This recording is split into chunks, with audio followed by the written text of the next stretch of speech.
एक गांव में एक किसान रहता था। उसने अपने खेत में फसल की बुआई कर दी। उसी खेत में एक चिड़िया आकर अपना घोंसला बना दी। कुछ दिनों के बाद घोंसले में अंडे भी दिए।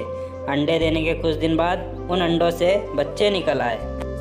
धीरे धीरे उस किसान की फसल तैयार हो गई। अब फसल कटाई का समय आ गया। एक दिन किसान अपने खेत में आया और चिड़िया से बोला, मैं कुछ आदमियों को कल अपने खेत में कटाई के लिए भेजूंगा, जो सारे फसल काट कर मेरे घर ला देंगे।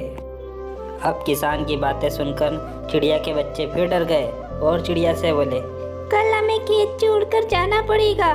तभी चिड़िया बोली, कोई बात नहीं, कल हमें खेत छोड़कर नहीं जाना पड़ेगा।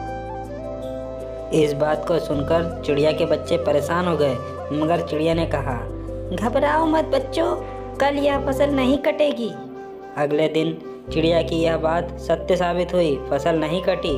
किसान फिर अपने खेत में आया और उसने कहा, मैं अपने कल दोस्तों को खेत में भेजूंगा और फसल पक्का कटवा दूंगा। किसान की बात सुनकर चिड़िया के बच्चे फिर डर गए और चिड़िया से बोले, अब हमें खेत छोड़कर जाना पड़ेगा। चिड़िया ने बोला, कोई बात नहीं, हमें नहीं जाना पड़ेगा। अगले दिन किसान के दोस्त भी कटाई के लिए नहीं आए। तब किसान शाम को आया और फिर कहा, अब मैं कल खुद आऊँगा और अपनी फसल काट के ले जाऊँगा।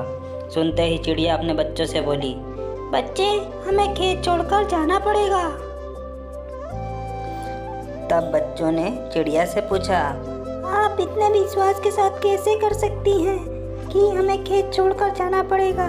तब चिड़िया ने कहा, पहले किसान दूसरों पर निर्भर था, इसलिए हमें नहीं जाना पड़ रहा था, लेकिन अब वह खुद अपना काम सही समय पे कर लेगा।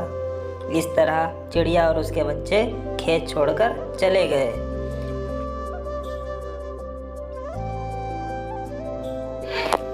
दोस्तों, हमें इस कहानी से यह शिक्षा मिलती है कि हमें अपना काम स्वयं करना चाहिए और दूसरों पर निर्भर नहीं रहना चाहिए।